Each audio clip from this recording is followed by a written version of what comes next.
curso A Constituição de 1988, uma introdução.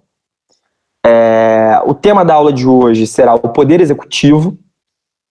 A ideia central, portanto, será discutir um pouco, introduzir um pouco alguns debates importantes no Brasil acerca do Poder Executivo. A ideia é essa, a gente vai tratar de alguns temas. Poder Executivo, como quase todos os temas que a gente abordou aqui, é um tema muito grande, então eu necessitaria de muito mais tempo para tratar, com o mínimo de cuidados, várias dimensões que ele envolve. A gente vai fazer um certo recorte aqui e a gente vai discutir especificamente a questão do presidente da República, tá? Então, o nosso cerne vai ser discutir algumas questões relativas ao presidente da República na estrutura criada pela Constituição de 1988. Antes de continuar, alguém ligou o áudio aí, não sei quem foi, peço que desligue. Acho que é quem, deixa eu ver.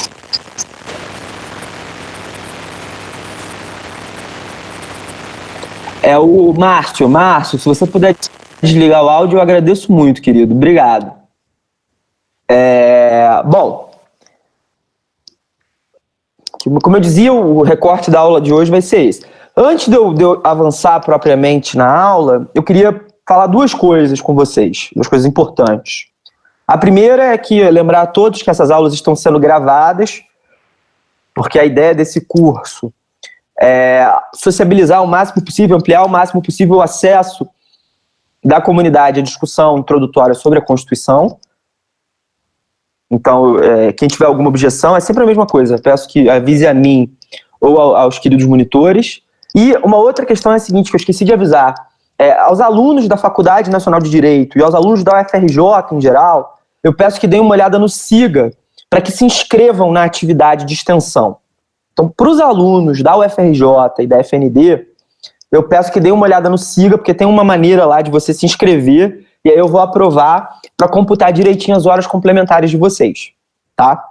Aos demais alunos de outros cursos, ou enfim, de outras instituições, ou que já se formaram, enfim, pessoal que está no outro, fora da UFRJ, aí o esquema vai ser outro, eu vou mandar os certificados. Mas aos alunos da FND e aos alunos do UFRJ em geral, deem uma olhada no SIGA para se inscreverem, tá?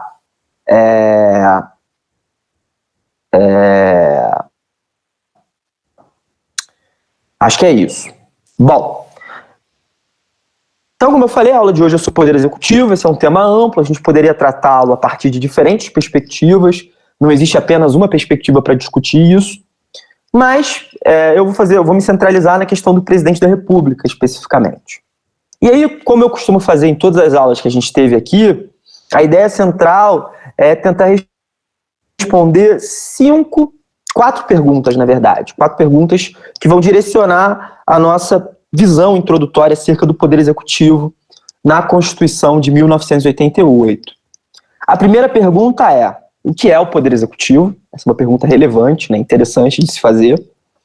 A segunda: o que são sistemas de governo? Também é uma pergunta interessante para a gente entender o que é o presidente da República. A terceira: o que é o presidencialismo de coalizão? Então a gente vai discutir um pouco o que é o presidencialismo de coalizão, essa expressão que acabou entrando de maneira bem intensa no debate público, no debate jornalístico, no debate político. E a gente vai delimitar um pouco o que isso quer dizer e qual o debate acadêmico por trás disso. Em seguida, como funciona o presidencialismo no Brasil e como funciona o impeachment. Como é que se dá o processo de impeachment, né? É uma discussão recorrente, enfim, sempre há uma discussão acerca de impeachment no Brasil, e é muito importante que o cidadão saiba o que é o impeachment, como ele funciona, quais são as hipóteses, o que pode motivar, qual é a natureza, enfim. Então a gente vai tratar um pouco disso também, vai ser o último tópico da aula de hoje, tá? Então, a primeira pergunta é: o que é o Poder Executivo? E aí é muito curioso que quando você analisa os manuais, via de regra, eles tratam como se fosse uma coisa meio óbvia, né? Eles não definem muito bem o que é executivo. Você parte da ideia de executivo, como se todo mundo soubesse, e fica uma coisa meio circular. Então hoje eu vou fazer uma coisa que eu sempre faço também, enfim, vocês já devem ter percebido que eu sou uma pessoa relativamente metódica. Eu vou propor uma definição de poder executivo, que não é a única possível, nem talvez seja a mais acertada, mas que eu acho que é uma boa definição para entender do que se trata. Tá? E essa definição, ela foi proposta por 2 autores. E eu vou incluir um elemento nela, mas originalmente ela é uma definição de 2 autores. O Adrian Vermeele e o Eric Posner. Eles vão propor essa definição de poder executivo que eu estou adotando na reunião de hoje. Então, o que é poder executivo? Poder executivo é o conjunto de instituições administrativas. Perdão. Poder executivo é o conjunto de instituições administrativas que não compõem nem o judiciário e nem o legislativo, tendo papel central na efetivação cotidiana da Constituição. Então, o Poder Executivo é o conjunto de instituições administrativas que não compõem nem o judiciário e nem o legislativo, tendo papel central na efetivação da Constituição. Bom, então o primeiro elemento dessa definição é instituições administrativas. O que isso quer dizer? Isso quer dizer que o Poder Executivo inclui um aparato estatal sofisticado, assim. Para vocês, pronto.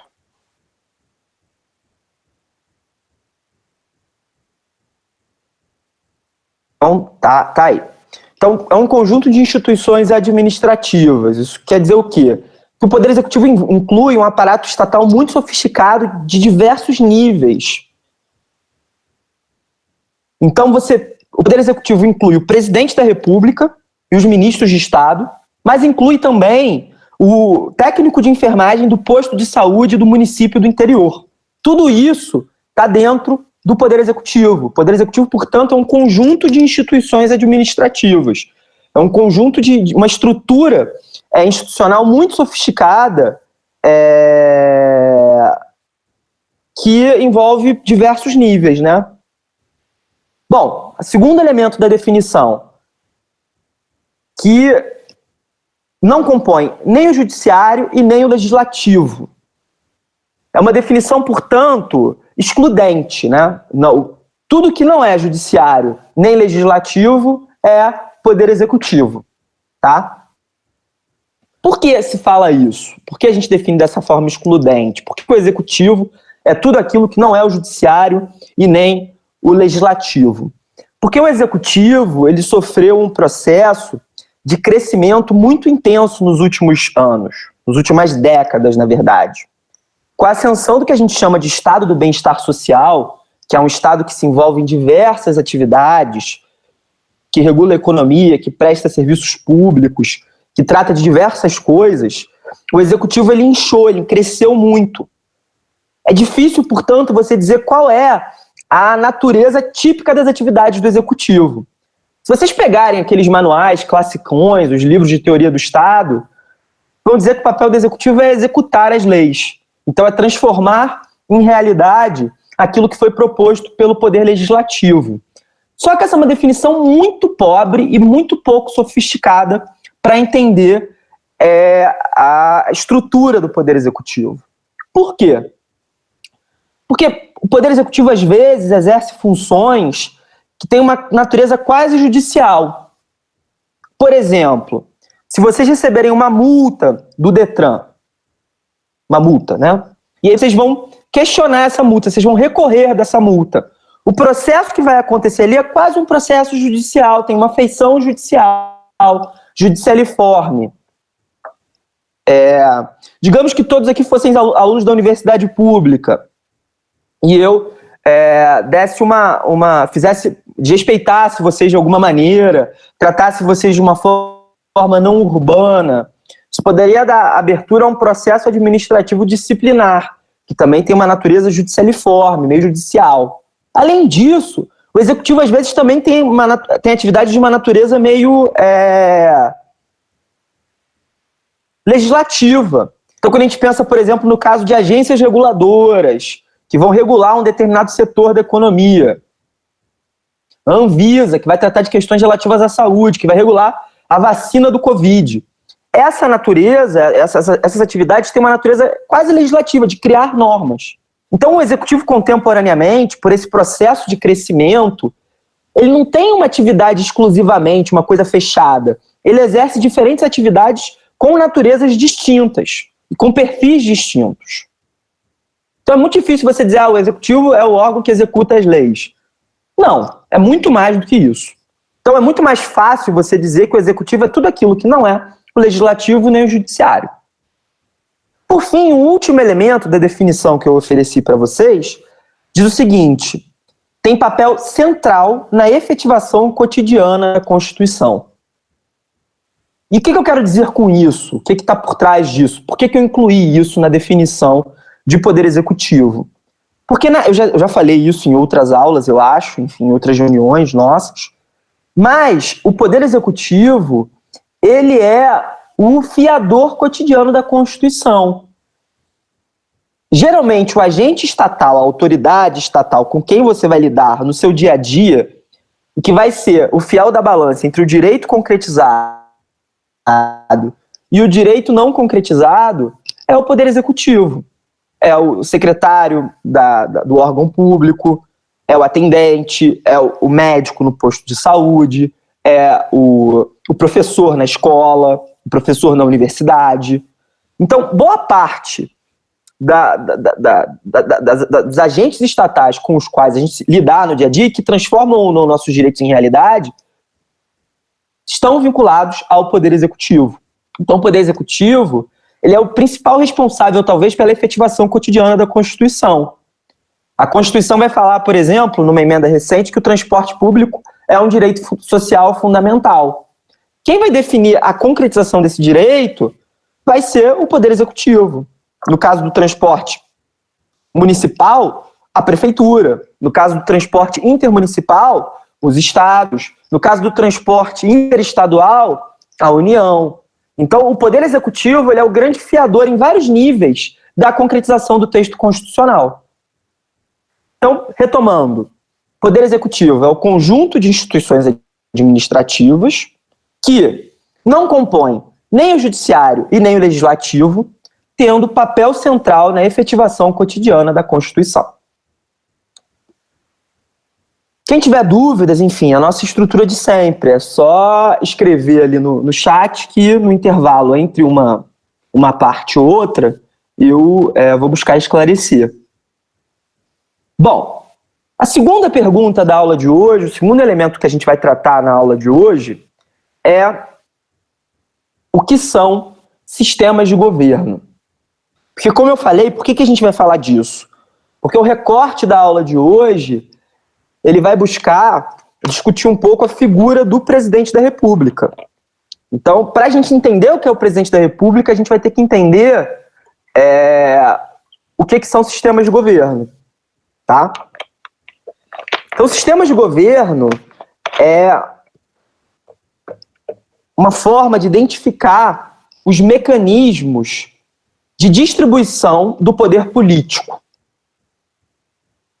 E aí, por consequência, ao ser um instrumento para identificar os mecanismos de distribuição horizontal do poder político, ele vai responder, a ideia de sistema político vai responder como se articulam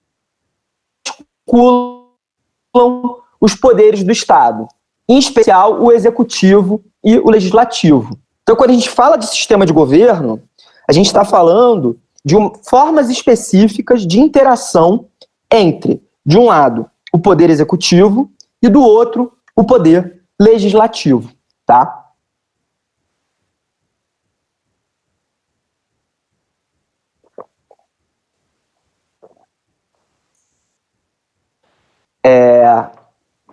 Quantas constituições existirem, quantos sistemas de governo haverá? Cada constituição vai estabelecer uma forma muito particular de tratar traçar a relação entre os poderes, entre o legislativo e o executivo. Não existem, não, por mais que o texto seja idêntico, a gente viu isso numa aula anterior, é impossível que haja dois sistemas de governo absolutamente iguais, porque a prática política vai transformando os sentidos da Constituição. Então, cada país vai ter um sistema de governo. Apesar disso, apesar desse detalhe, ou dessa condição, a literatura fala de 3 tipos principais de sistemas de governo. 3 grandes tipos de sistemas de governo. O primeiro deles é o parlamentarismo. O que é o parlamentarismo, gente? Parlamentarismo é um modelo de sistema de governo que divide o poder executivo entre 2 figuras. Vai fracionar o poder executivo entre 2 figuras dentro do Estado. O chefe de Estado e o chefe de governo.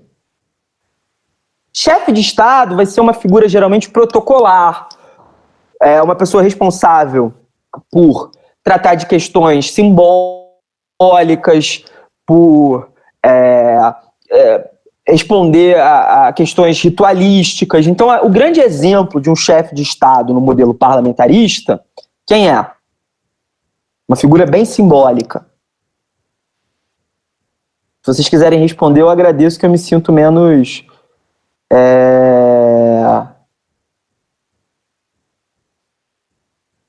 sozinho.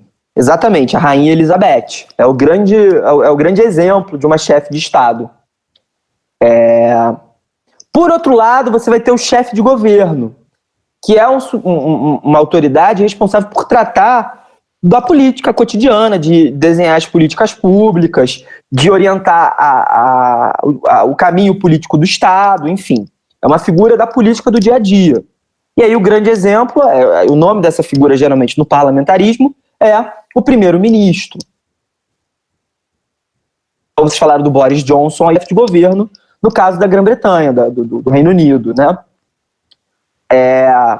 E aí um detalhe importante do parlamentarismo é que a manutenção do chefe de governo depende da aprovação do parlamento. Então, o chefe de governo ele só continua exercendo a função enquanto ele tem maioria no parlamento. A relação entre executivo e legislativo, portanto, é uma relação de dependência. Não é possível que o primeiro-ministro exerça suas funções se ele não tiver maioria no parlamento. Vocês devem se lembrar, talvez, do David Cameron, que era o primeiro-ministro da Inglaterra há duas encarnações atrás, né? E ele saiu porque ele era contra o Brexit e o Brexit ganhou. Então ele não tinha mais maioria parlamentar, trocaram o primeiro-ministro. No regime parlamentarista, o primeiro-ministro, que é o chefe de governo e a principal figura do executivo, depende do legislativo para se manter no cargo. Quais são as vantagens desse sistema? A principal vantagem é que o sistema parlamentarista ele cria uma relação harmônica entre o executivo e o legislativo. Então, como um depende do outro para existir, é impossível que haja conflitos entre esses 2 poderes. Esses poderes eles agem de forma simbiótica. A segunda grande vantagem é que, diante de um cenário de muita crise, de crise política, o primeiro-ministro pode ser tirado de forma rápida. O parlamento pode tirá-lo do dia para a noite. Então é muito mais fácil você resolver crises políticas no parlamentarismo. É diferente do presidencialismo, como a gente vai ver. Por mais que o presidente não goze de apoio do parlamento, ele deve o mandato dele ao povo, ele não é eleito pelo parlamento, ele não depende do parlamento para manter sua função. Então, isso pode criar crises insolúveis, né? Mas a gente já vai discutir isso. Então, as 2 principais vantagens do parlamentarismo são essas. De um lado, é uma relação harmoniosa entre legislativo e executivo, e de outro, as crises políticas são resolvidas de forma muito rápida. Por outro lado, talvez a principal desvantagem é a instabilidade política. Como você pode trocar a todo momento o primeiro-ministro, Alguns países podem trocar de primeiro-ministro de 6 em 6 meses, de 3 em 3 meses. É o caso, por exemplo, da Itália. A Itália tem mais primeiros ministros na sua história do que anos dessa Constituição atual, salvo engano, algo parecido com isso. Então é um regime muito instável. O segundo sistema de governo é o presidencialismo, que tem origem nos Estados Unidos da América, né? Ele vai surgir na Revolução Norte-Americana para tentar responder o vazio que vai ser criado pela inexistência de um rei. Como os revolucionários norte-americanos vão romper com a monarquia britânica, eles precisam criar uma figura que sirva como o novo rei. E aí vai surgir o presidente para isso, né? O presidente vai ser o substituto do rei.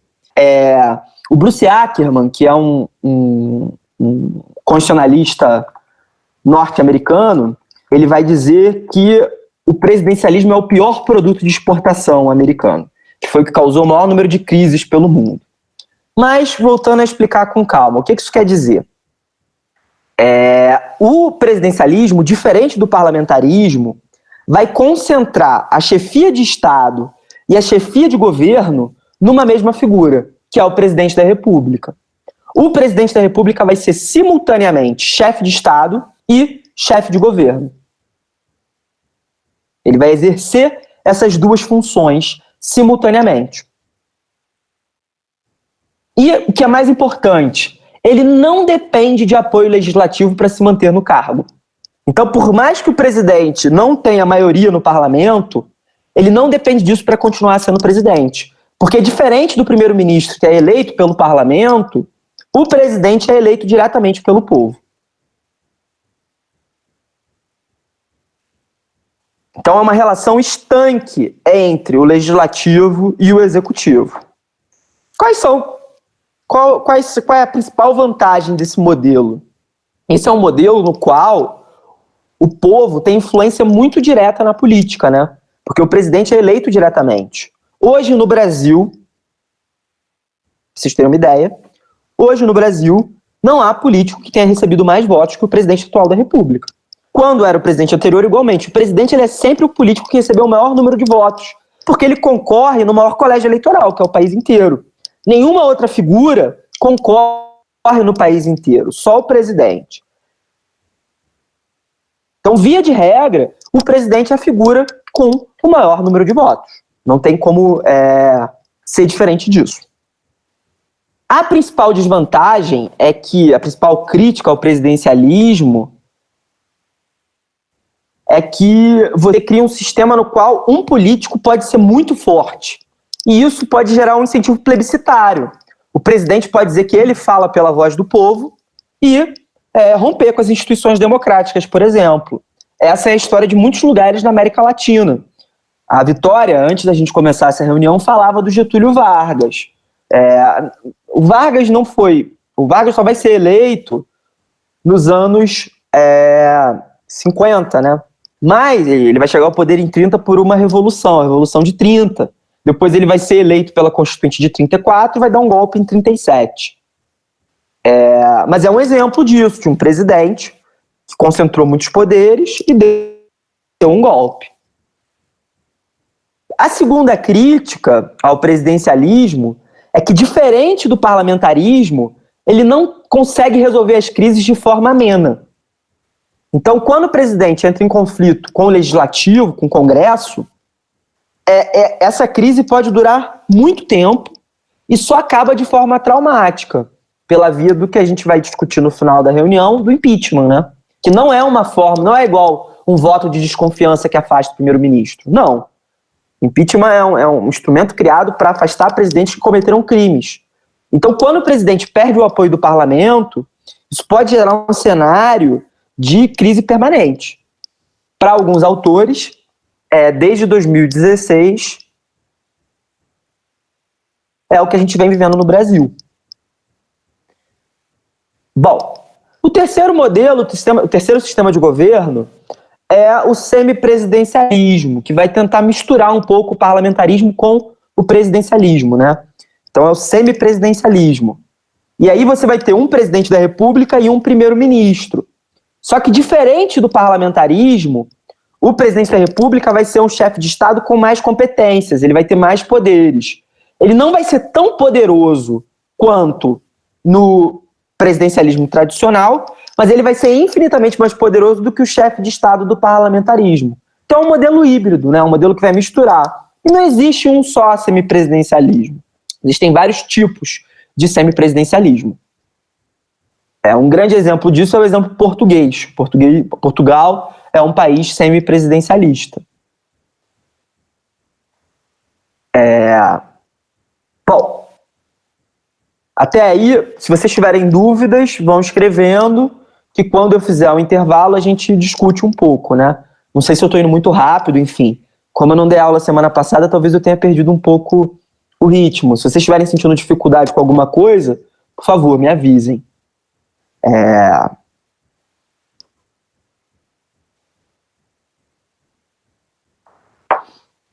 Então a gente entendeu o que é o presidencialismo, como é que funciona. Tem uma figura que é o presidente da República, que concentra muitos poderes, né? E o Brasil é um país presidencialista. A gente tem um presidente da República. No caso brasileiro, com frequência, a gente escuta muito falar na seguinte expressão: presidencialismo de coalizão. Isso é uma expressão que está no debate político, que está no debate da mídia, que está em vários setores, enfim, as pessoas falam muito sobre isso. Há, inclusive, pessoas que fazem certos trocadilhos, né? Falam de presidencialismo de cooptação para fazer referência à natureza eminentemente corrupta do nosso sistema. Então é uma coisa que todo mundo fala, todo mundo já deve ter ouvido falar em algum momento. Mas, afinal, o que é o presidencialismo de coalizão? Do que a gente está falando quando a gente fala sobre isso? E aí vale a pena fazer uma breve introdução de quando essa ideia surgiu no debate público brasileiro, né? Quando é que essa ideia apareceu no debate público brasileiro? Quando é que a ideia de presidencialismo de coalizão se tornou relevante no debate brasileiro? E aí o autor que vai cunhar esse conceito é um cientista político chamado Sérgio Abranches. Cientista político muito famoso, e aí ele vai escrever um artigo em 1988 falando sobre o sistema político brasileiro. Ele vai estar escrevendo esse artigo junto com o processo de feitura da Constituição. E aí ele vai fazer um seguinte diagnóstico, a partir do qual ele vai construir a ideia de presidencialismo de coalizão. Ele vai dizer que no processo de democratização, a sociedade brasileira havia se modernizado e se tornado mais complexa, tanto do ponto de vista cultural quanto do ponto de vista econômico, né? Então a sociedade brasileira ela se complexificou muito a partir dos anos 60, o que culminou numa sociedade hipercomplexa com a redemocratização nos anos 80. E o sistema político precisou acompanhar essa sofisticação da sociedade brasileira, essa complexificação da sociedade brasileira. O dilema, portanto, do sistema político que estava se formando ali, em 88, com a nova Constituição, era a possibilidade de criar um sistema político que fosse capaz de responder à complexidade da sociedade. Então era preciso criar um sistema que fosse capaz de absorver as diversas demandas dos diversos grupos que compõem a sociedade brasileira. Esse era o grande desafio daquela sociedade que se democratizava. E aí, para responder esse desafio, é que surge o chamado presidencialismo de coalizão. E aí, qual é a especificidade do presidencialismo de coalizão? A gente pode falar de três principais elementos, né? Três elementos principais. Primeiro, você tem um presidente muito poderoso, um presidente que a literatura chama de presidente imperial, tá? Então, o primeiro elemento que vai caracterizar o presidencialismo de coalizão é a existência de um presidente muito forte. Segundo, um sistema de representação proporcional. Então, você vai ter um parlamento que tende a representar proporcionalmente a sociedade brasileira, um parlamento bem fragmentado, é um sistema proporcional de representação. E, por fim, o que talvez seja o elemento mais importante, uma estrutura multipartidária.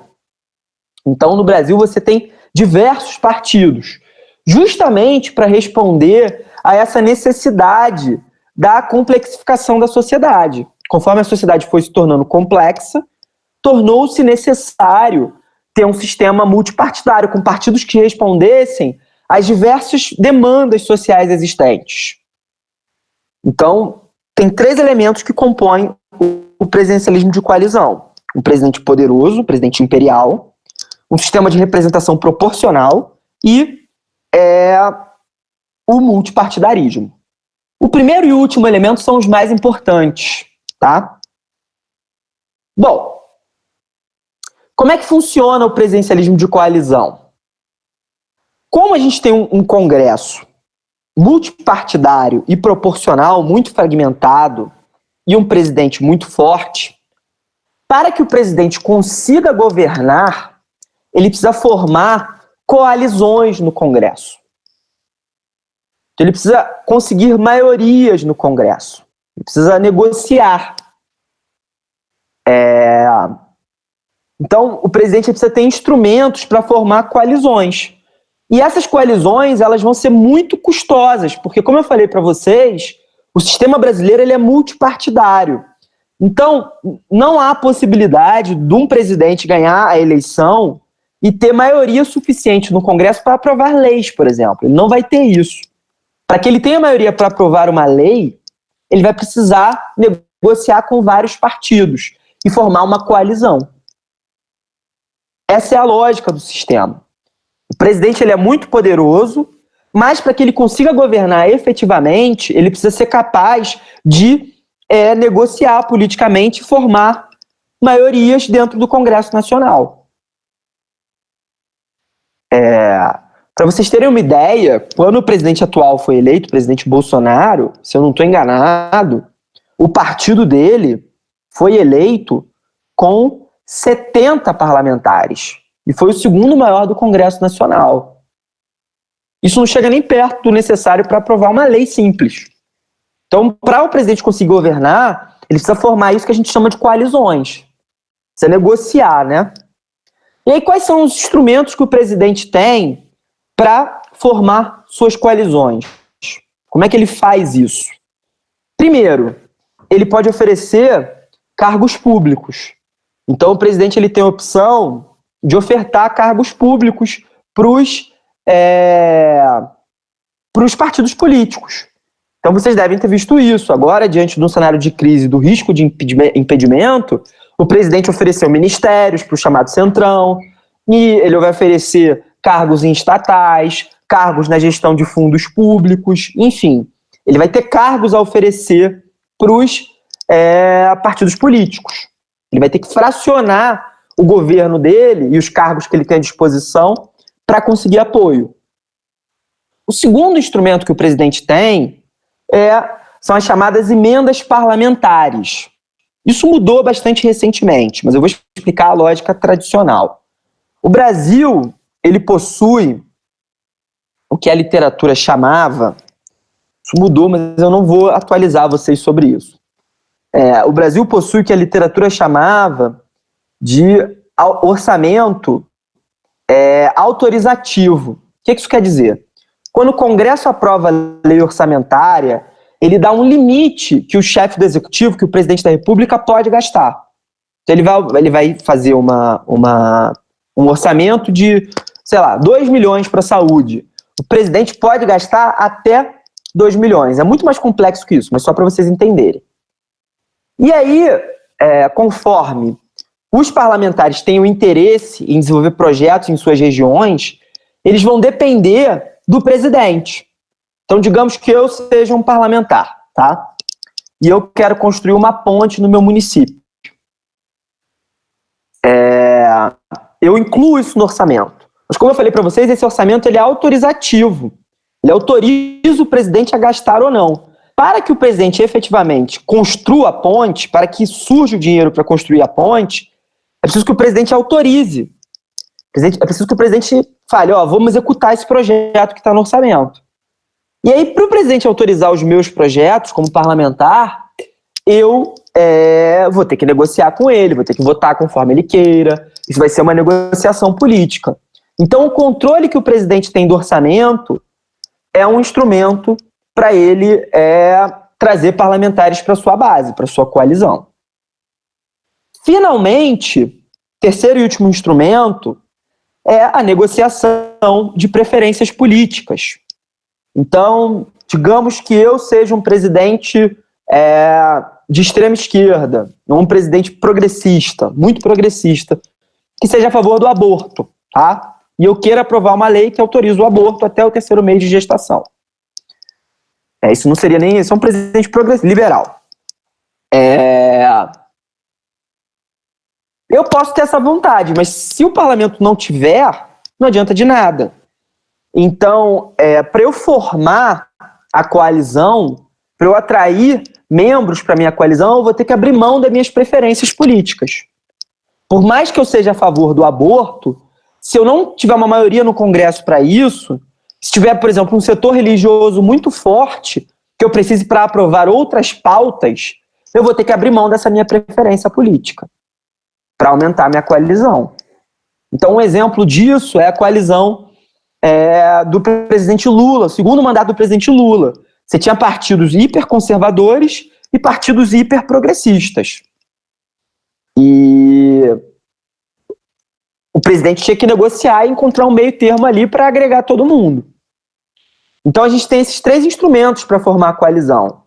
O primeiro é emendas parlamentares, o segundo, cargos públicos, e o terceiro, a negociação de preferências. O fato de você ter eleito um presidente de direita não quer dizer que o presidente vai conseguir aprovar a agenda dele. O fato também de você eleger um presidente de esquerda não quer dizer que você vai conseguir aprovar a agenda dele. Depende do parlamento.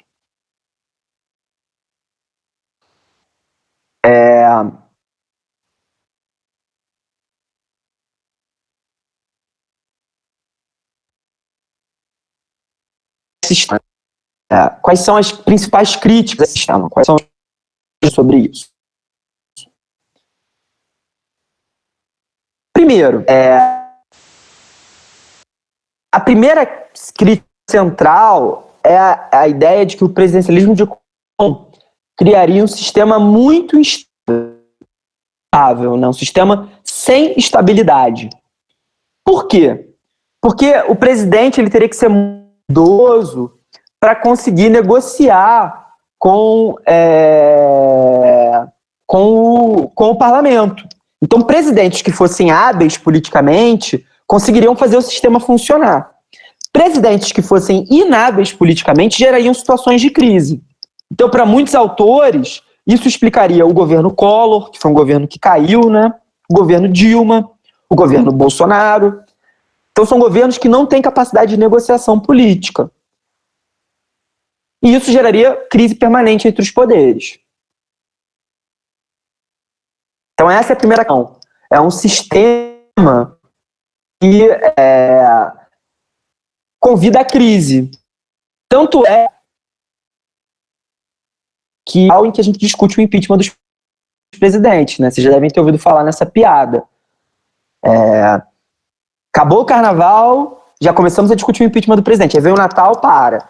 E aí é essa época do ano, entre o Natal e o Carnaval, entre o Carnaval e o Natal, em que a gente discute o impeachment, que é um sinal de um sistema muito instável, né? A segunda crítica é a crítica que diz que o presidencialismo de coalizão ele gera incentivos para a corrupção. Porque como você tem uma estrutura de troca política fundada, basicamente, em cargos e em emendas parlamentares, ou seja, em dinheiro, a ideologia e a perspectiva política importam menos. Então eu falei para vocês agora há pouco. O governo do presidente Lula, que era um governo de esquerda, tinha na sua base partidos de direita. O que fazia isso funcionar? Talvez a figura emblemática disso, dessa crítica, é o deputado Roberto Jefferson, né? Que teve na base de apoio de todos os presidentes da República, desde a redemocratização. Foi base do Collor, depois foi base do FHC, depois foi base do Lula, depois foi base do Michel Temer, e hoje é base do Bolsonaro. Para muitos autores, esse tipo de postura que permite a existência do que a gente chama de um centrão fisiológico, que é aquele grupo de partidos que se orienta com o governo em troca de cargos e de dinheiro, de emendas, é um incentivo à corrupção e a um sistema não republicano. Tá? Há respostas para isso, né?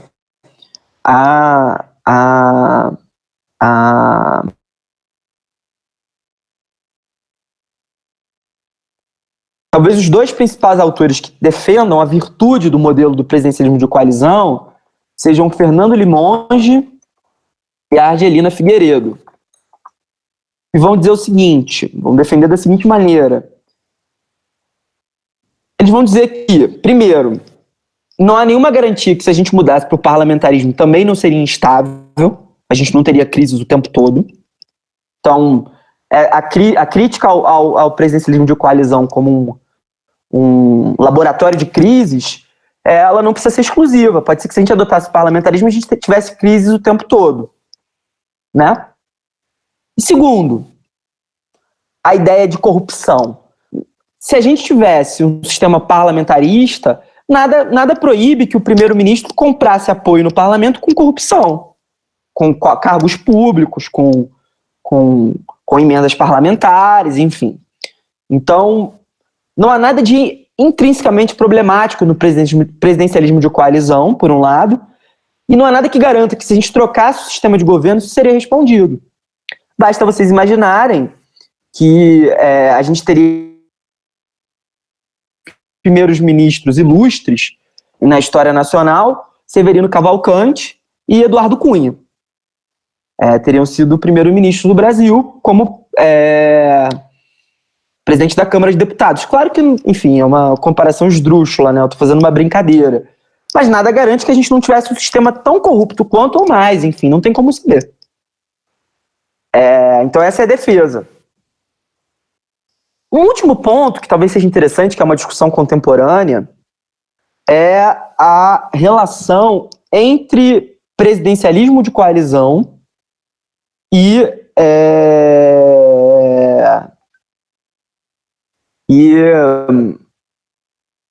democracia. Durante muito tempo, uma boa parte da literatura vai dizer que o sistema do presidencialismo de coalizão é um sistema que privilegia o status quo. Então, se você elege um presidente muito progressista, isso não garante que esse presidente vai conseguir implementar a agenda dele, porque o Congresso pode ser muito conservador. Então, era uma crítica recorrente, era um sistema pouco legítimo, porque era um sistema que incentivava a manutenção do status quo. Essa era uma crítica permanente. Um dos livros que eu indiquei para vocês na primeira reunião, que é o Imobilismo em Movimento, trata disso. A ideia é essa, né? Que o presidencialismo de coalizão, ele cria uma estrutura na qual é impossível você produzir mudanças estruturais na sociedade brasileira. Agora, a grande questão é a seguinte: quando você tem uma ameaça à democracia, quando você tem, por exemplo, hipoteticamente, um presidente de viés autoritário, qual o papel do presidencialismo de coalizão? O fato do presidencialismo de coalizão obrigar um presidente a negociar para aprovar suas agendas tem como consequência necessária que um presidente de viés autoritário não consiga fazer o que ele quer. Ou ele rompe com as instituições de uma vez por todas, ou ele vai ter que negociar com o parlamento e, a partir disso, construir uma agenda comum. E essa agenda jamais vai conseguir ser autoritária como o presidente pretende. Então tem uma certa literatura contemporânea que vai revisar esse tema da democracia e do presidencialismo de coalizão para dizer que o presidencialismo de coalizão, na verdade, ele é um corrimão que protege a democracia, que proíbe que a gente caia, né? Que a gente se segure sem que a democracia se rompa. Então é uma certa reavaliação de autores contemporâneos que tem acontecido. Bom, vamos fazer o nosso intervalo para perguntas. Temos perguntas aí? Alguém quer fazer algum comentário, enfim?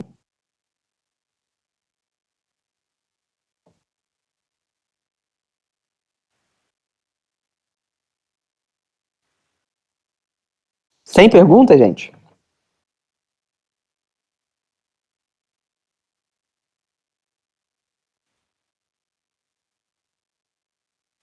Bom, o Thomas Edison fez a seguinte pergunta: há presidencialismos que não sejam de coalizão?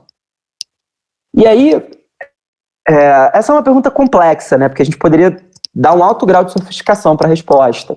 Mas,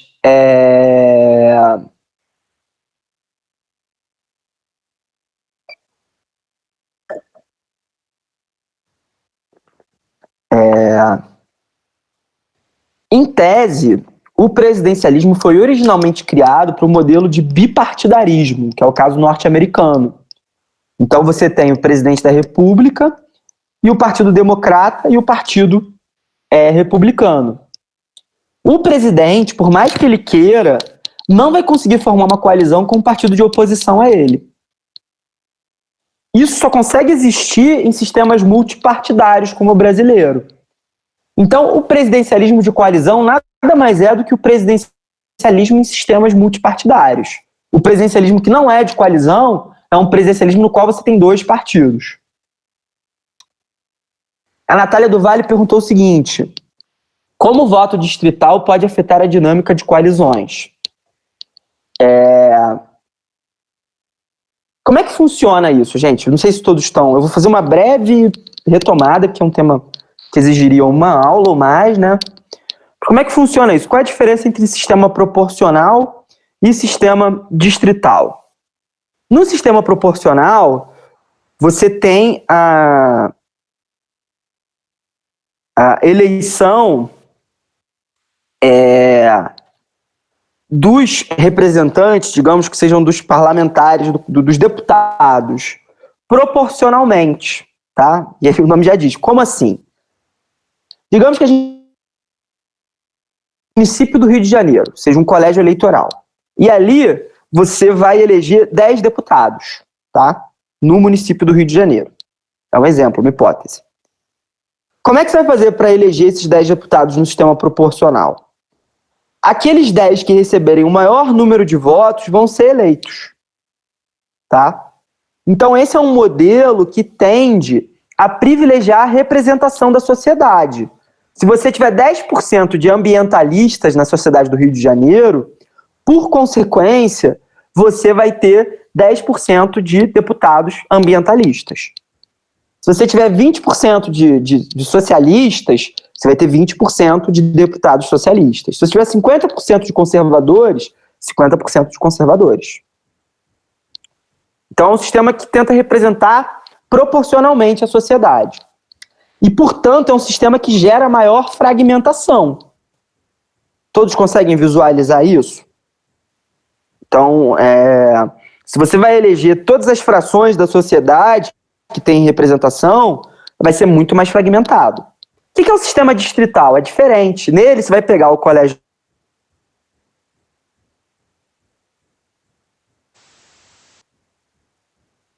o distrito 2, o distrito 3, o distrito 4, o distrito 5, o distrito 6 e por aí vai.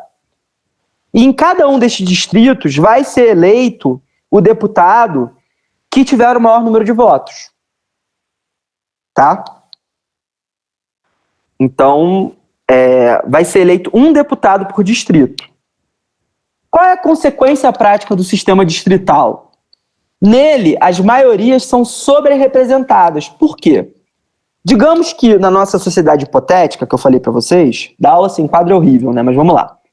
A gente tenha 100 pessoas, das quais 60 são conservadores e 40 são progressistas. No sistema proporcional, que você tem um só grande colégio, se você fosse eleger 10 deputados, 6 seriam conservadores e 4 progressistas. Vocês concordam? No sistema distrital, por sua vez, não. Como você divide em distritos e cada distrito elege um deputado, Se 60% da sociedade espalhada são de conservadores, em cada distrito 10 deputados conservadores. A minoria não vai ser representada nesse processo. Então, qual é o efeito disso? O sistema distrital ele tende a reduzir a fragmentação e a reduzir o multipartidarismo. Muito provavelmente, se nós adotássemos o sistema distrital, o presidencialismo de coalizão ia se desidratar um bocado. Ele só faz sentido no sistema proporcional. Todo mundo entendeu o que eu falei? Porque não é simples não, fiquei agora com dúvida se vocês me entenderam.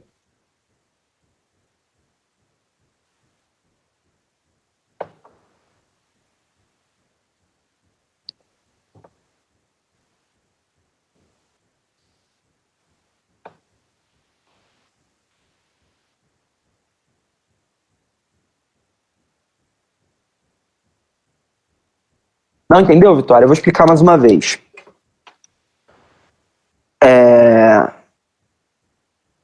No sistema proporcional, você tem um único colégio eleitoral, o município do Rio de Janeiro, digamos. Se o município do Rio de Janeiro elegesse 10 deputados e a sociedade do Rio de Janeiro fosse composta de 60% de conservadores e 40% de progressistas, o sistema proporcional, como o próprio nome já diz, ele produziria 6 deputados conservadores e 4 progressistas. Representaria proporcionalmente a sociedade do Rio de Janeiro. Então essa é a lógica do sistema proporcional.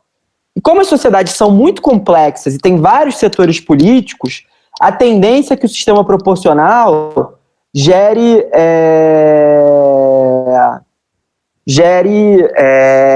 maior fragmentação. Então uma sociedade que tenha 10% de ambientalistas, 20% de socialistas, 30% de conservadores, 30% de democratas cristãos, isso geraria um parlamento muito fragmentado. Essa é a lógica do sistema proporcional.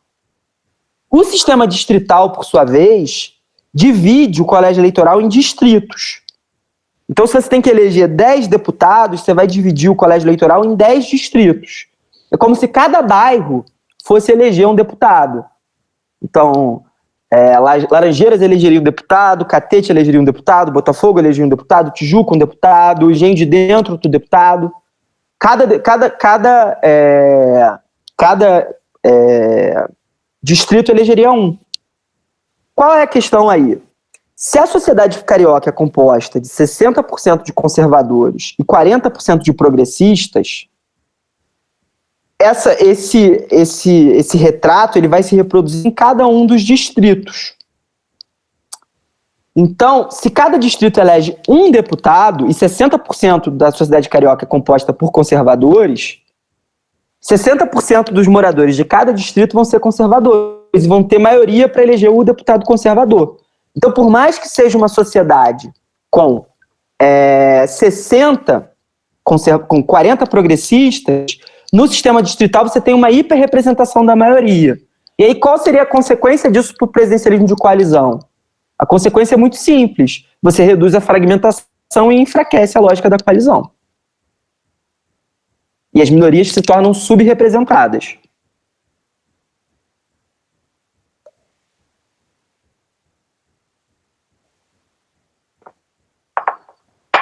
Bom, continuando.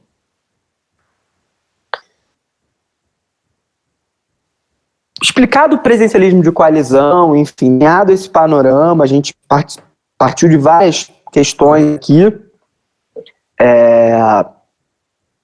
Como se deu a escolha do presidencialismo pela Constituição de 88? Ou seja, como é que foi escolhido isso, né? Como é que a gente escolheu o modelo presidencialista? Antes da gente entender isso, é muito importante fazer um breve histórico do presidencialismo no Brasil. Na nossa primeira Constituição, que é a Constituição do Império, a gente tinha um modelo parlamentarista, né? Que muitos de vocês devem ter estudado na escola como parlamentarismo às avessas, né? Então era um modelo parlamentarista. Isso vai mudar com a proclamação da República. E aí, em 1891, a Constituição Republicana vai adotar o modelo presidencialista. E a gente só vai ter um período durante a nossa história republicana no qual nós não fomos presidencialistas, que é em 1963, 62 e 63. Como vocês devem se lembrar, o Jânio Quadros ele vai renunciar, né? Vai dizer que forças misteriosas estão proibindo ele de governar e vai renunciar. E aí, nesse momento, o João Goulart, que era o vice, o Jango, estava na China. E aí ele tenta voltar, os militares ameaçam derrubar o avião dele, ele precisa ir para o Uruguai, aí ele vai para o Uruguai, e a condição que os militares colocam para que o Jango volte ao Brasil e exerça a função de presidente é que o Brasil se torne um país parlamentarista. Então, quando o Jango retorna ao Brasil com a queda de Jânio Quadros, quando o João Goulart retorna, ele concorda em transformar o Brasil num regime parlamentarista. E isso vai durar muito pouco tempo. Logo depois, em 1963, vai ter um plebiscito, tá? Em que vai se discutir se o presidencialismo deve voltar ou não. E aí 79% dos brasileiros vão votar pelo retorno do presidencialismo. Então a gente teve um pequeno intervalo parlamentarista nos anos 60, obrigado pelos militares. Os brasileiros, em número de quase 80%, votam contra o parlamentarismo e retornam com o presidencialismo.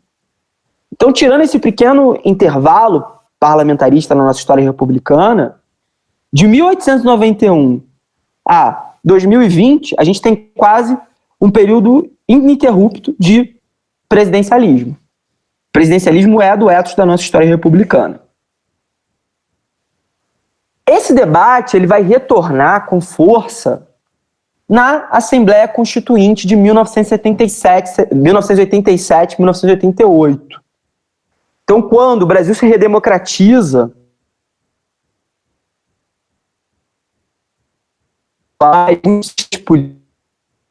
vai dizer que uma das principais causas para o Brasil foi justamente a existência do presidencialismo. O presidencialismo é um convite aos golpes. É um convite à instabilidade. E aí, por causa dessa percepção dos agentes políticos e dos agentes acadêmicos, a Constituinte de 88 vai começar a se direcionar no caminho do parlamentarismo. Então, a Constituição de 88 vai ganhando um ethos parlamentarista. E isso vai ganhando força. Isso vai ganhando intensidade. O problema central disso é quando a Constituinte resolve reduzir o mandato do Sarney de 6 anos para 4. Então a Constituinte resolve tirar 2 anos do mandato do Sarney. E aí o Sarney se insurge, organiza o que ficou conhecido como Centrão, e aí o plano de parlamentarismo começa a ir por água abaixo, começa a se esvaziar. Além disso, os agentes políticos principais, as grandes lideranças do Congresso na Constituinte, começam a almejar a presidência da República. É o caso do Ulisses Guimarães, que foi o presidente da Assembleia Nacional Constituinte, que foi candidato a presidente da República em 89. É o caso do Mário Covas, que foi uma figura central, era o líder do PMDB durante a Assembleia Nacional Constituinte. E foi candidato em 89 pelo PSDB. Então, você tem uma mudança nos ares. E aí a Constituição ela ficou meio no meio do caminho entre presidencialismo e parlamentarismo. Alguém aqui mencionou as medidas provisórias, acho que foi o Tomás que falou das medidas provisórias. As medidas provisórias elas são inspiradas nos chamados decreti-legge italianos, decretos-leis italianos, da Constituição de 46, que é uma Constituição que tem viés parlamentarista. Então a Constituição de 88 ela ficou no meio do caminho. Além disso, os constituintes tomaram a seguinte decisão: já que a gente não consegue definir se vamos ser parlamentaristas ou presidencialistas, vamos fazer um plebiscito, em 93. e o povo escolhe. Então, em 1993, é feito um plebiscito e a população brasileira vota majoritariamente pelo presidencialismo.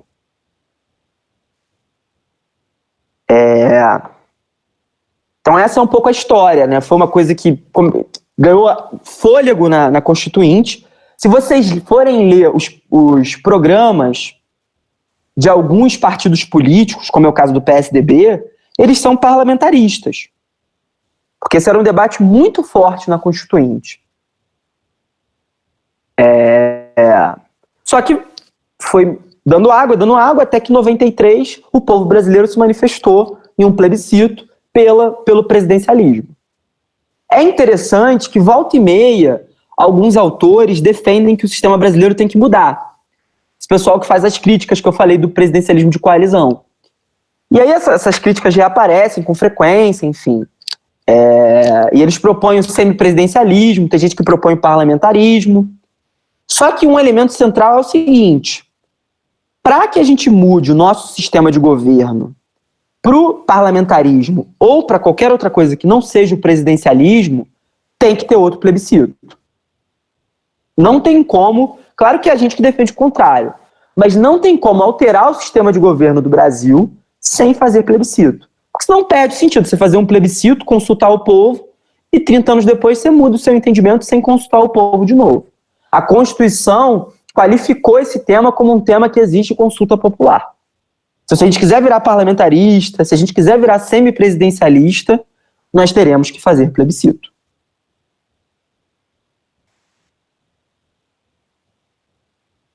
Bom, como é que funciona o presidencialismo no Brasil? Como é que funciona a figura do presidente no Brasil? Como é que a Constituição de 88 regula a figura do presidente? Primeiro, a eleição e o mandato, né? O presidente ele é eleito para um mandato de 4 anos, se ele conseguir maioria absoluta dos votos, sem contar os brancos e nulos. Então, se você teve 50% mais um voto, você foi eleito. Caso nenhum dos candidatos consiga 50% mais um voto, ou o primeiro número inteiro depois de 50% dos votos para ser eleito, você tem o chamado segundo turno. E aí, os 2 candidatos mais votados vão para o segundo turno, e aquele que obtiver a maioria dos votos válidos se torna o presidente da República. Então é um sistema de 2 turnos. E por quê? Porque com os 2 turnos, você garante que o presidente é necessariamente o político com o maior número de votos no país. Porque como a gente pode ter inúmeros candidatos, digamos que a gente tivesse 10 candidatos, e o mais votado tivesse 25% dos votos, esse seria um candidato sem representatividade. Então o nosso sistema cria uma estrutura que garante que o presidente vai ser aquele político com o maior número de votos no país. É um político que a gente chama de plebiscitário, que tem uma relação intensa com o povo, ou pelo menos presume-se isso dele. E quem pode ser presidente da República? Quais são as condições para ser presidente da República? Ser brasileiro nato, e aí, infelizmente eu não vou poder entrar aqui na discussão entre nato e naturalizado, mas brasileiro nato é aquele que originariamente já nasce brasileiro, né? Ter no mínimo 35 anos, estar no gozo dos direitos políticos e possuir filiação partidária. Então, para ser presidente, você tem que ser brasileiro nato, ter 35 anos, estar no gozo dos seus direitos políticos e possuir filiação partidária. Desde 1997, com a emenda 16, a emenda constitucional 16, admite-se a reeleição por mais uma vez do chefe do executivo. Tá? Então, desde 97 é possível haver a reeleição.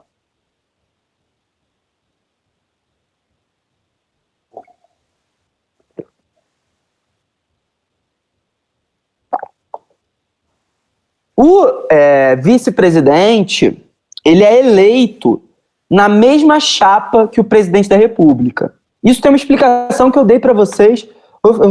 Enfim, estou fazendo tanta live, às vezes eu confundo. Não sei se foi com vocês que eu falei sobre isso. mas acho que alguém me perguntou na última reunião, ou em alguma reunião. O vice é eleito na mesma chapa que o presidente? E por quê? Sim, o vice é eleito na mesma chapa que o presidente, e porque a gente tem um trauma institucional disso. A causa dessa estrutura é o trauma que a gente tem disso. Por quê? A Constituição de 1946 estabelecia que o vice e o presidente poderiam ser eleitos em chapas diferentes. E aí a eleição de 59 levou a ascensão de um presidente de uma chapa e de um vice de outra. Então você tinha o Jânio Quadros, da UDN, conservador, e o João Goulart, do PTB, progressista, né? Trabalhista. E isso gera um incentivo constante a crises, né? Porque o vice vai estar em permanente conspiração contra o presidente ou a presidente. Isso já acontece quando ambos são da mesma chapa. Imagina quando ambos são de chapas adversárias. Então imaginem a hipótese do Bolsonaro ser o presidente e a Manuela Dávila ser a vice. Então o Bolsonaro precisa viajar e a Manuela Dávila assume. Ou o contrário, o Haddad presidente e o general Mourão o vice. Como é que o sistema vai ser funcional dessa maneira?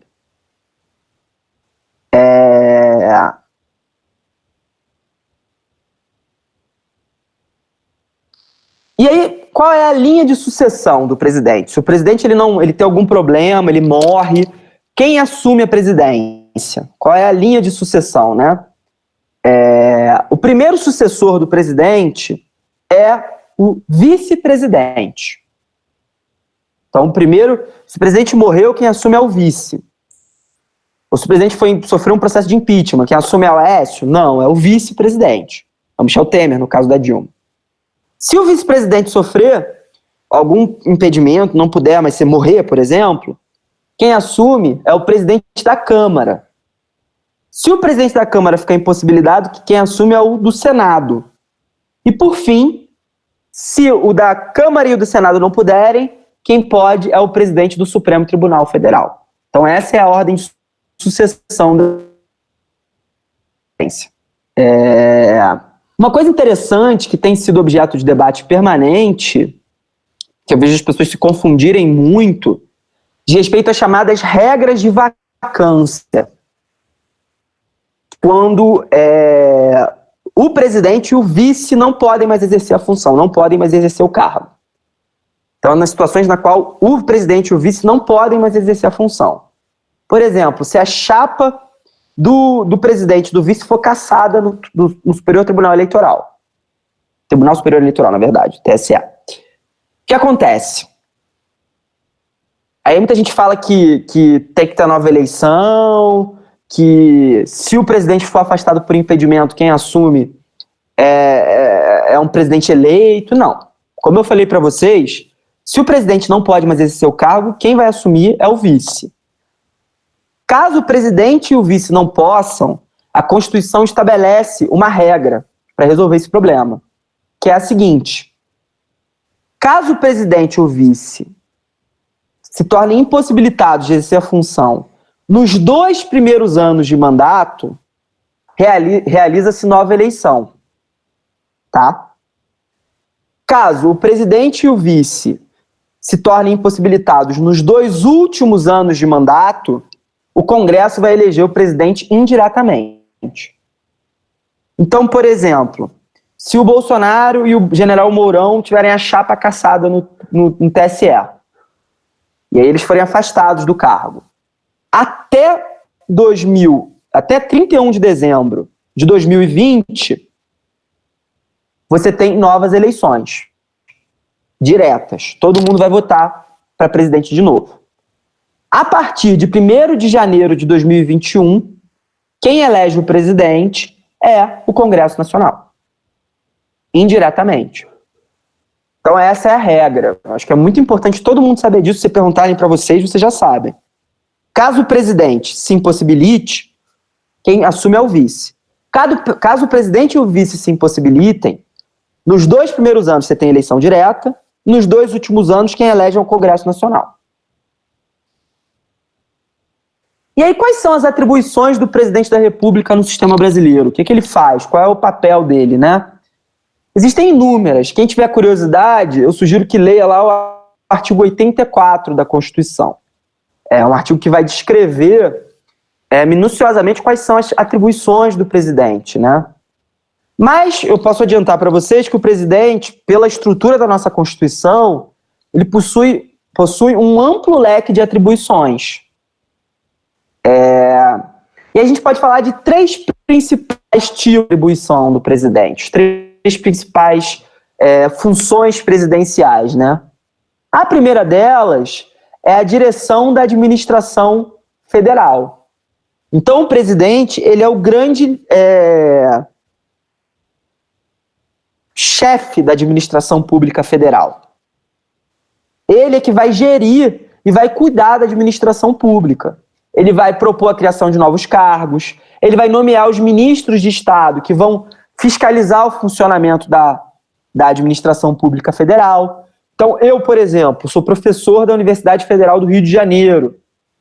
Quem é o ministro responsável por cuidar das universidades federais, por gerir a educação no Brasil, é o ministro da Educação, que é nomeado pelo presidente.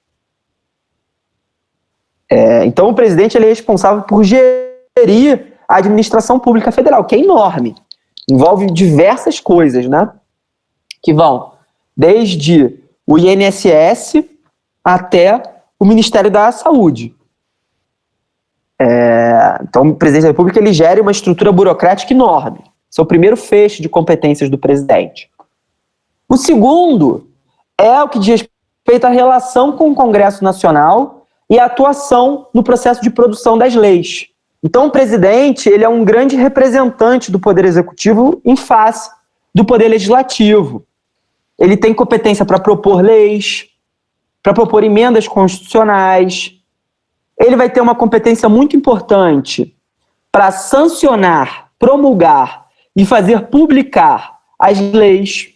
Então, ele pode, por exemplo, um projeto de lei pode ser vetado pelo presidente. Vocês já devem ter visto isso. O presidente ele se nega a sancionar um determinado projeto por não concordar com ele. Ou ele pode sancionar aquele projeto por concordar. Ele que vai dar a cara final às leis em geral, né? Ele vai editar o que vocês já falaram aí, as medidas provisórias, que são quase leis temporárias que o presidente edita, né? Decretos com força de lei temporariamente. Ele vai enviar ao Congresso a lei orçamentária.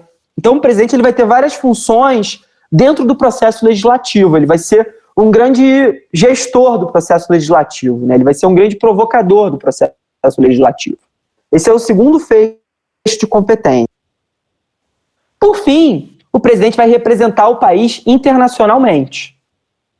E isso pode ser motivo de orgulho para alguns e motivo de não tanto orgulho para outros, né? Mas o presidente, ele vai ser a cara do país diante do cenário internacional. Ele vai representar o país diante dos outros países, né?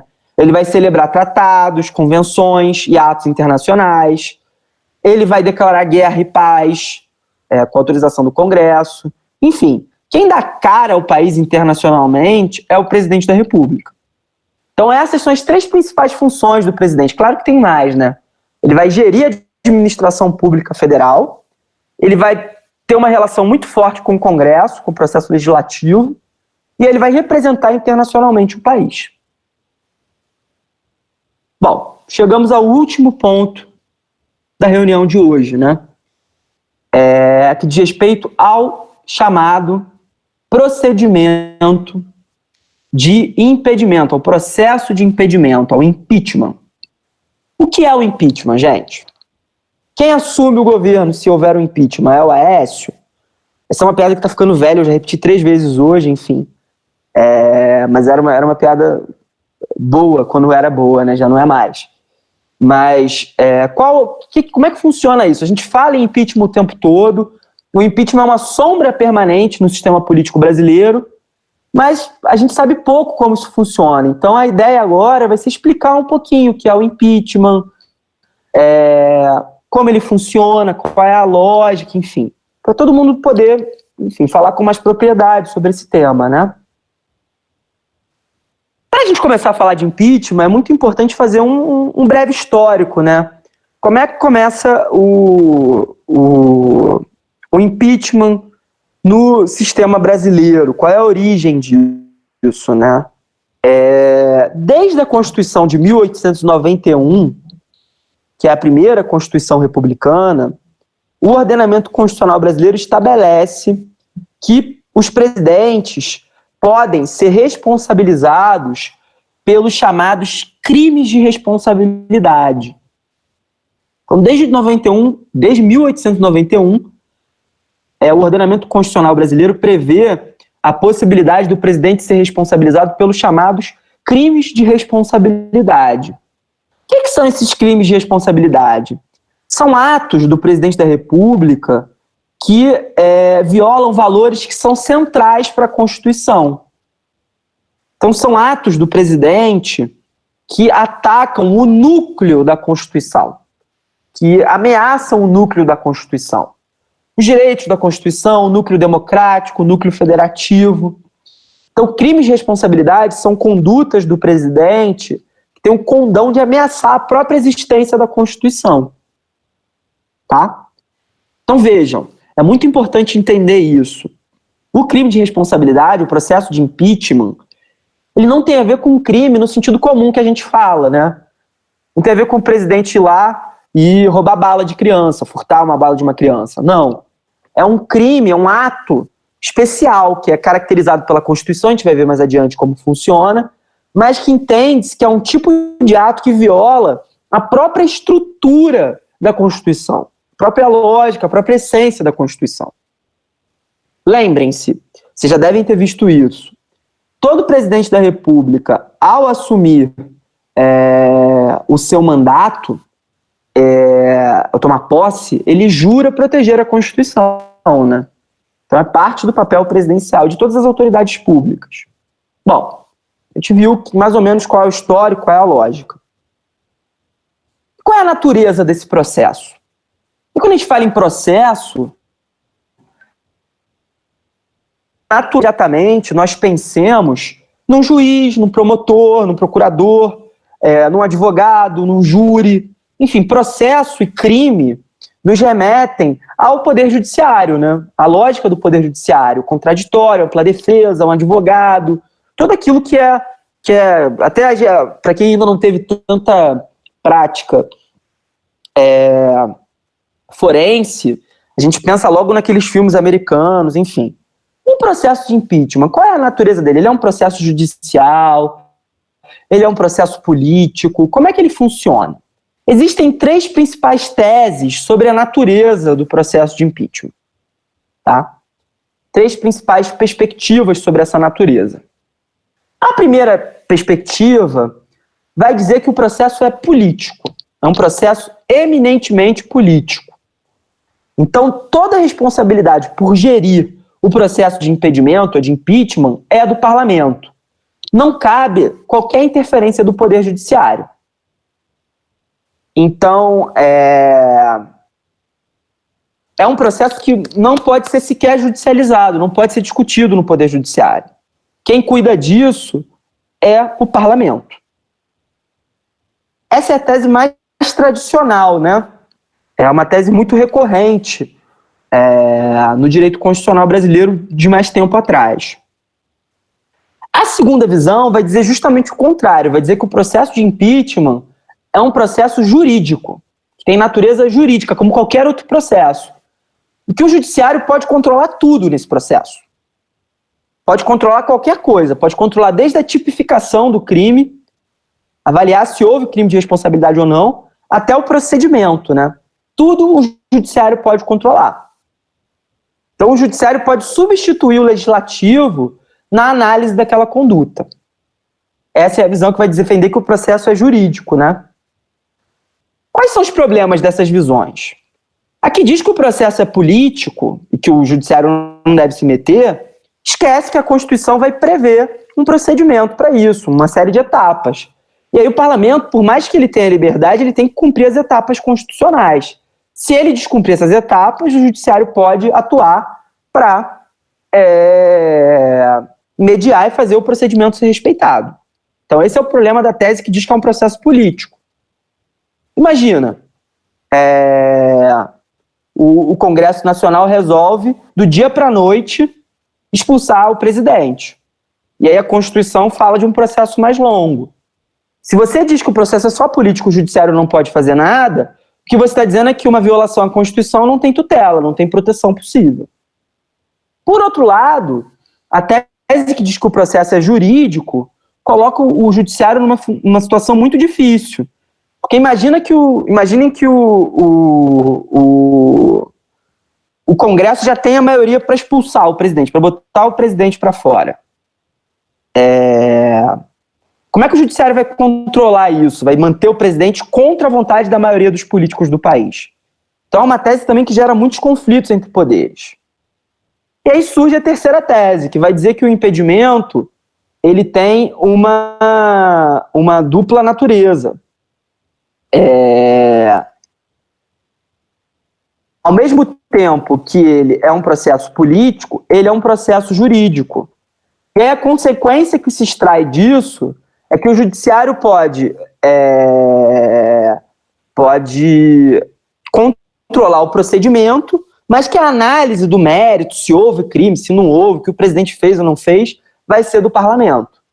Então o parlamento ele analisa o mérito daquela discussão, se o ato do presidente configurou crime de responsabilidade, mas ele tem que respeitar o procedimento constitucional. E aí o judiciário pode interferir no impedimento para garantir que o procedimento seja respeitado. Então essa é a teoria da dupla natureza. É a teoria que predominou no STF. Desde o impeachment do Collor, se reafirmou no impeachment da Dilma, enfim. Que o processo de impeachment é um processo simultaneamente político e jurídico. Como é que a Constituição regula o impeachment? A Constituição de 88.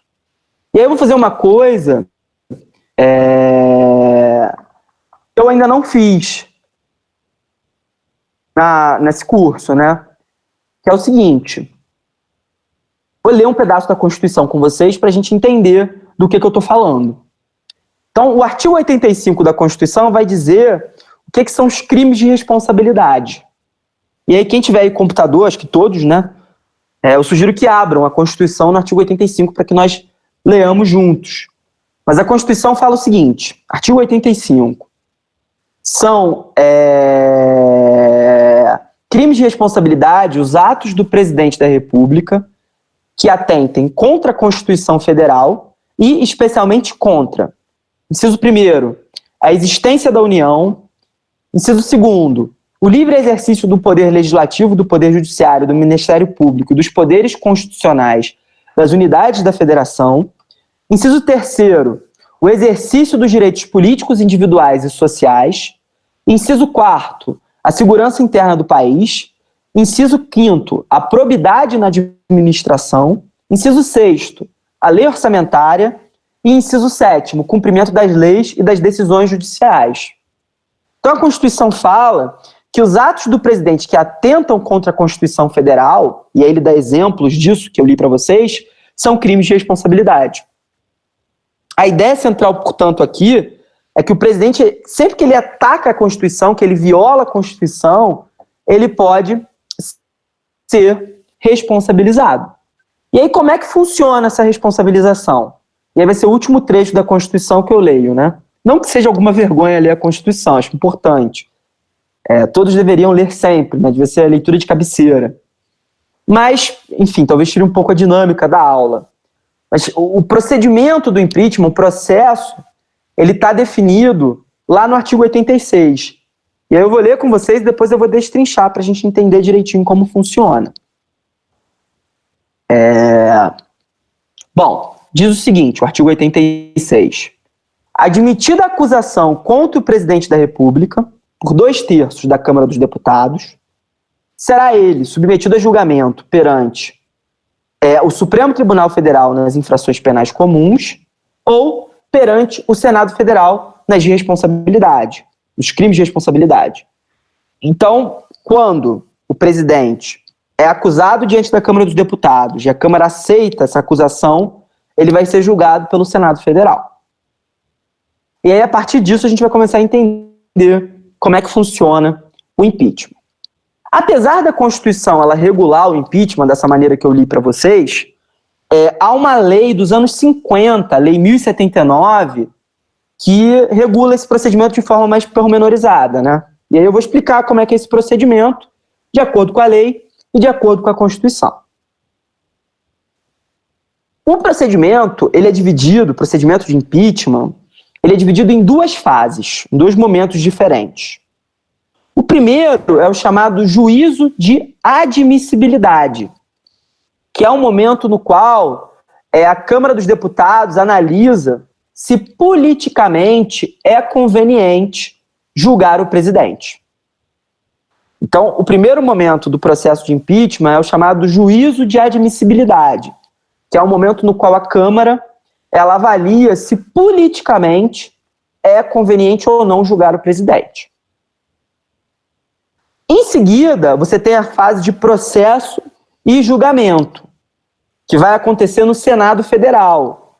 E nela, o Senado vai julgar se houve ou não crime de responsabilidade.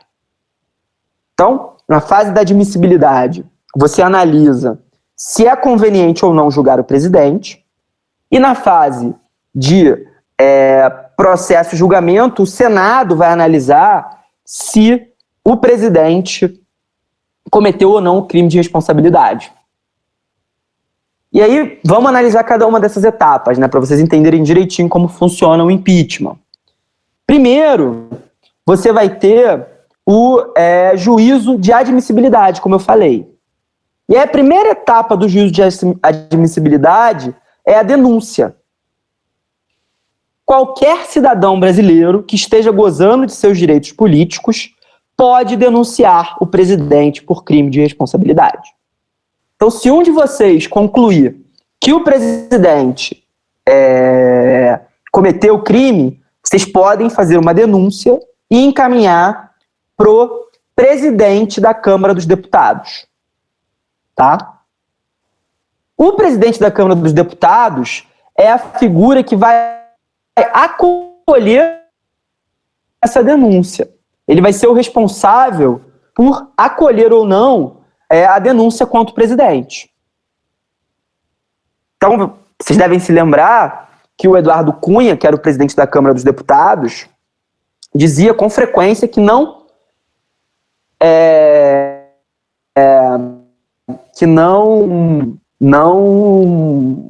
acolheria a denúncia contra a Dilma, até que o PT votou contra ele na comissão de ética. E aí ele mudou a posição dele e acolheu. O Rodrigo Maia frequentemente diz que não vai acolher, nesse momento de pandemia, pedidos de impeachment contra o presidente Bolsonaro. Então, é o presidente da Câmara dos Deputados que acolhe ou não o pedido. Se ele acolher o pedido, forma-se a chamada comissão especial, que é uma comissão composta por 65 deputados, que vão dizer se a denúncia é válida ou não, se a denúncia é procedente ou não, vão dar um parecer sobre a denúncia. Então, vai se formar uma comissão e essa comissão vai deliberar sobre a validade ou não da denúncia. Feito o parecer da comissão, o plenário da Câmara dos Deputados vota, né? E aí, para que o impeachment seja aberto, para que seja considerado admitido o procedimento de impeachment, como a própria Constituição fala lá no artigo 86, 2/3 dos deputados têm que aprovar a abertura do processo. E aí, gente, vale alguns comentários aqui de natureza menos jurídica, né? O primeiro deles é o seguinte: o presidente da Câmara é central nesse processo. Por isso ele é uma figura-chave no jogo da relação de poderes no Brasil. Ele é muito poderoso, né? Esse é o primeiro comentário.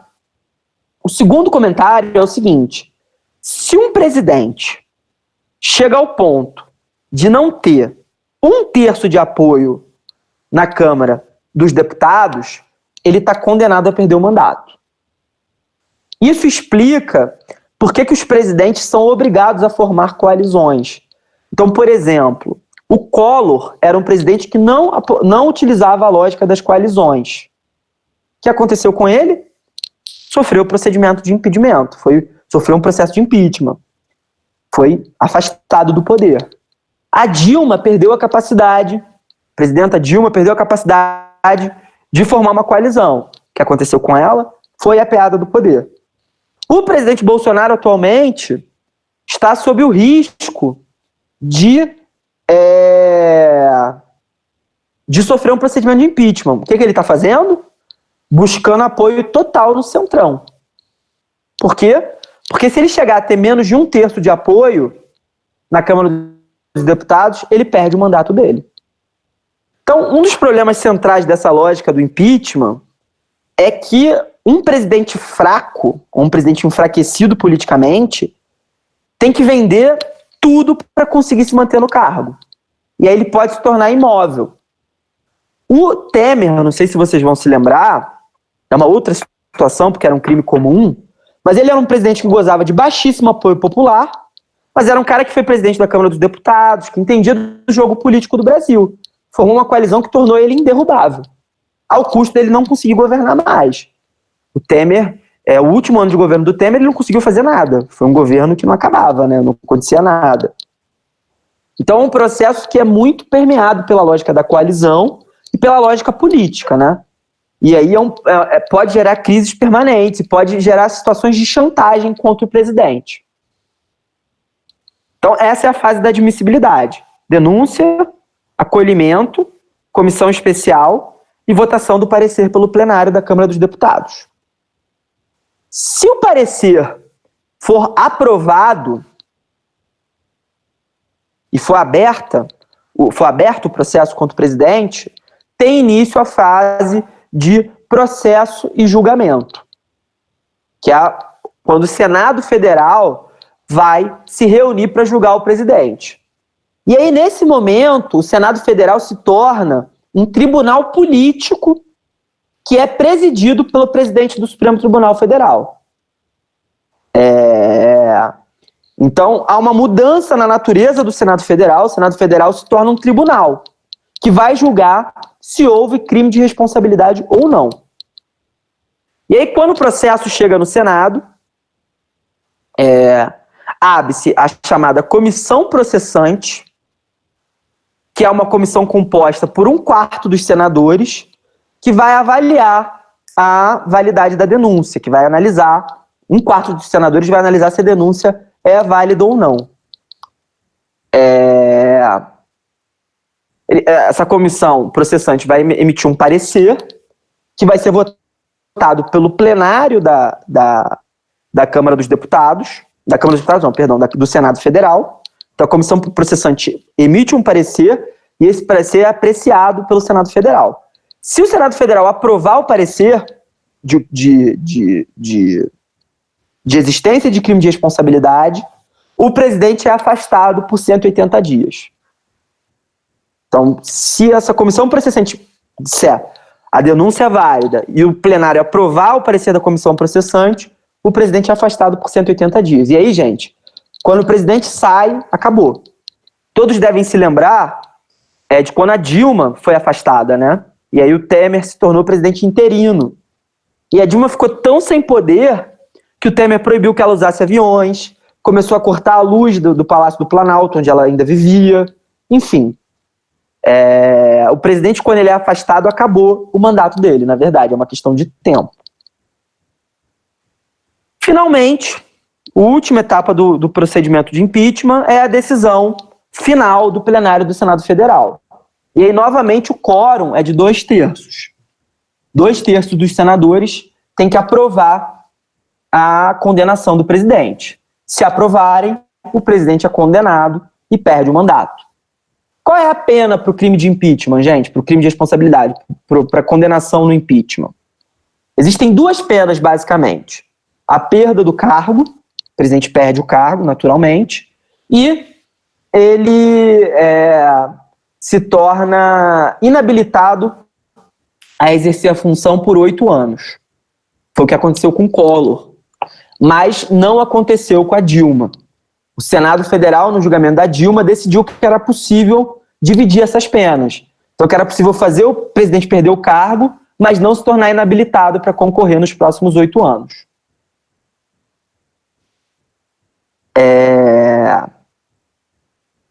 Então, só para recapitular, quando vai para o Senado, você tem a transformação do Senado num tribunal político, a abertura da comissão processante, a votação do parecer da comissão processante e, finalmente, a decisão final do plenário do Senado, por 2/3, em que você condena o presidente. E aí acabou.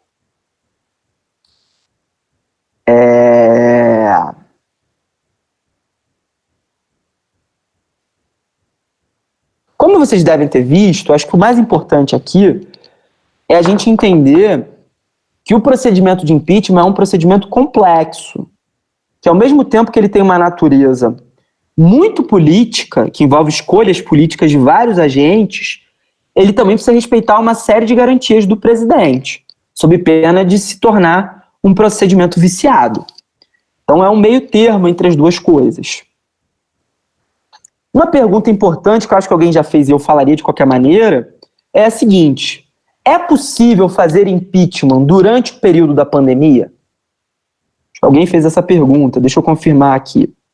Não, perguntou se o presidente pode ser considerado. Isso eu vou responder no final. Mas será que dá pra gente fazer impeachment na pandemia? Será que é possível fazer impeachment na pandemia?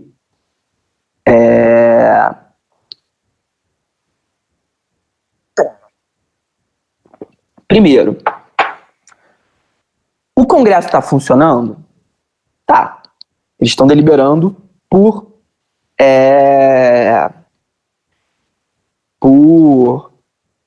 aplicativos de videoconferência, acho que é o Zoom que eles estão usando, inclusive. Então, o Congresso continua deliberando. Essa deliberação é legal? É autorizada pela lei? E mais do que isso, é possível fazer um processo de impedimento online que respeite as garantias do presidente, os direitos do presidente? E aí, primeiro, com relação à legalidade, é legal?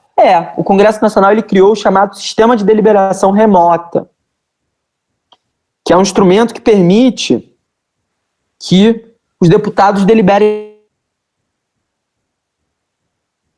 do processo legislativo. Se você adaptar esse sistema de deliberação remota para incluir o procedimento de impeachment, não há nada de legal nisso, é só você criar a alteração regimental para permitir isso.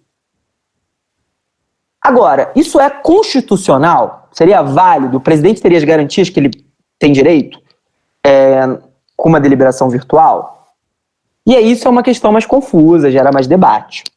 Agora, há um argumento muito forte para dizer que não haveria nenhuma restrição a direitos, que é o seguinte: existem processos penais que envolvem a liberdade dos cidadãos que estão sendo feitos virtualmente. Existem audiências que estão sendo feitas virtualmente. O CNJ autorizou que essas audiências fossem feitas virtualmente.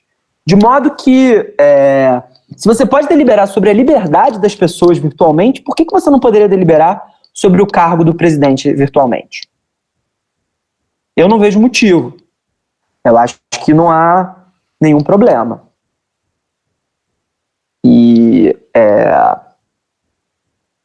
Então, eu não vejo nenhuma questão nisso. O grande problema central de uma discussão de impeachment no momento da pandemia diz respeito à necessidade de mobilização social. Impeachment envolve as pessoas indo para a rua, as pessoas debatendo, que muitos de vocês devem se lembrar do impeachment de 2016. E o risco, no momento de pandemia, é você tirar as pessoas do isolamento social, né? É muito perigoso. Então, é preciso ver isso com calma.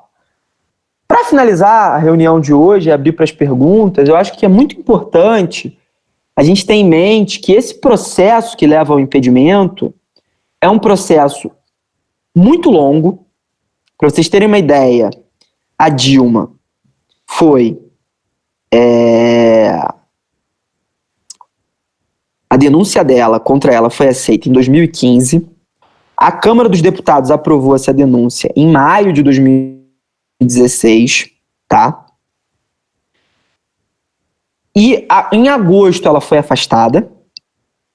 E em novembro ela perdeu o cargo definitivamente, salvo engano. Posso estar fazendo confusão.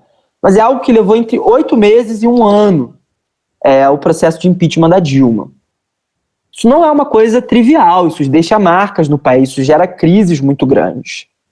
Então, assim, o processo de impeachment ele não é um remédio para resolver problemas de governo ruim, é preciso usar com parcimônia. Porque ele deixa marcas permanentes, ele agrava a polarização política e ele pode ser usado para aquilo que alguns autores chamam de golpes parlamentares. São situações no qual um presidente não cometeu crime de responsabilidade, mas você afasta ele com um hipotético crime de responsabilidade. Então é preciso ter cuidado. Não é normal que em 30 anos de governo a gente tenha tido 3 impeachments. 3 não, né? 2 impeachments. Não é o normal. Não é normal que a gente tenha tido só 2 presidentes eleitos diretamente que terminaram o mandato, que é o Lula e o FHC. E todos eles sofreram denúncias por impeachment. É preciso pensar nesse modelo. Bom, perguntas.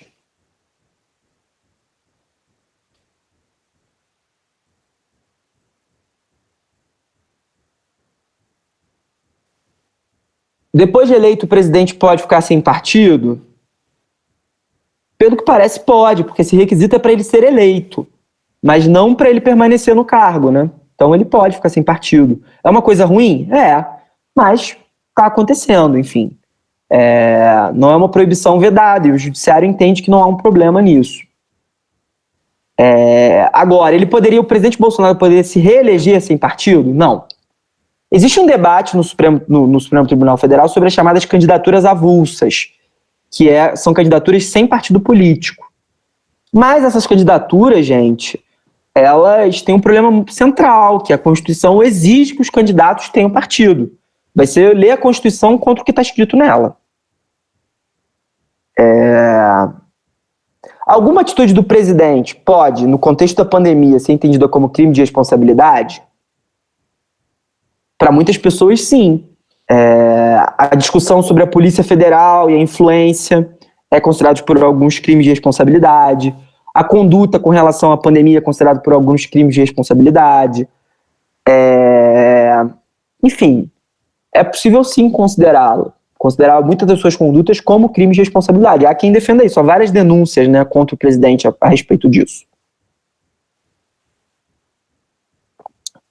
E aí a Mirella, a última pergunta é: a denúncia no Tribunal Penal Internacional tem algum peso para acolhimento de pedidos de impeachment? Isso é um juízo político, né?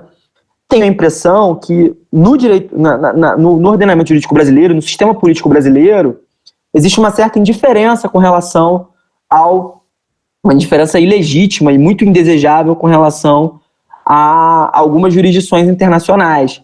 Eu não sei se essa denúncia tem um efeito de gerar pressão política interna. Eu tenho a impressão que não, mas eu não sou um grande estudioso disso. Bom, gente, foi um enorme prazer estar com vocês, enfim, é sempre muito bom. Lamento muito não poder ouvi-los. Nós continuamos semana que vem, essa aula vai pro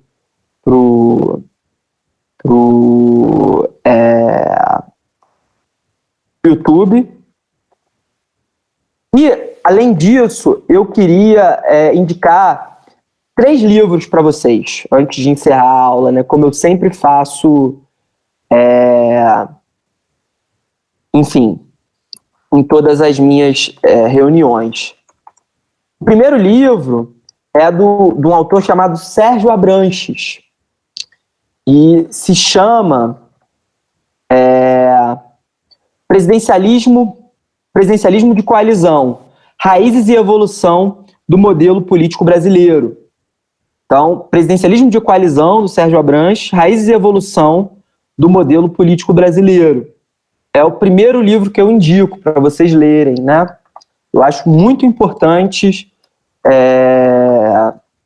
vocês darem uma lida nesse livro, enfim, é um livro muito interessante. O segundo é um livro do Leonardo Avritzer, se chama O Pêndulo da Democracia. Eu também acho um livro interessante, que fala sobre impeachment, o papel do executivo, enfim. É um livro bem legal, assim, acho muito importante vocês lerem. Fala sobre o impeachment da Dilma,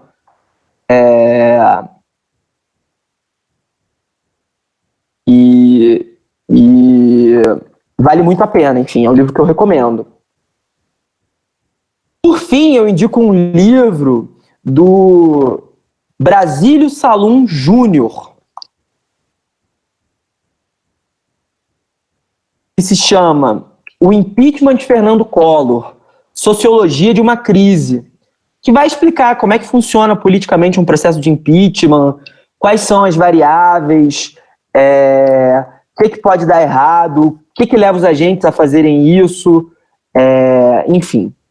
E aí, na verdade, eu vou indicar mais um livro também, já que eu estou nessa toada, que é um livro do André Singer, que é um professor de ciência política da USP, que tem um livro chamado O Lulismo em Crise, um quebra-cabeça do período Dilma. Chama O Lulismo em Crise, um quebra-cabeça do período Dilma, em que ele vai tentar explicar, a partir da ciência política e da sociologia, quais foram as causas do impeachment da presidente Dilma, né? E vale muito a pena ler. Eu recomendo muito. Então, esses 4 livros. Sérgio Abranches, Presidencialismo de Coalizão, Raízes e Evolução do Modelo Político Brasileiro. Leonardo Avritz, O Pêndulo da Democracia. Brasílio Salum Júnior, O Impeachment de Fernando Collor, Sociologia da Crise. E André Singer, O Lulismo em Crise, um quebra-cabeça do período Dilma. Acho que, para quem quiser se informar fora do direito sobre a complexidade do poder executivo no Brasil e das relações, enfim, vale muito a pena. Então é isso, foi um prazer estar com vocês. Até semana que vem, a gente vai discutir o poder legislativo na próxima reunião, que é a penúltima.